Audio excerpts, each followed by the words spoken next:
This is Billy Winslow. We're doing special weather report. Uh, it's damn, it's snowing all over. God damn, it's snowing in Florida. Holy crap. We got snow in Tallahassee. Damn. When's the last time it snowed in Tallahassee? Tallahassee.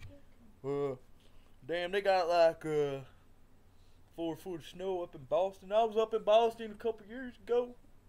It was fun, but it was really cold. Really, really cold. I love the mountains. I love going into the mountains. It's pretty fun.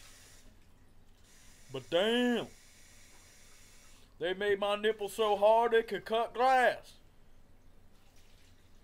Really cold here. Man, I went out this morning. Stepped outside, about 32. There was frost on the wife's truck.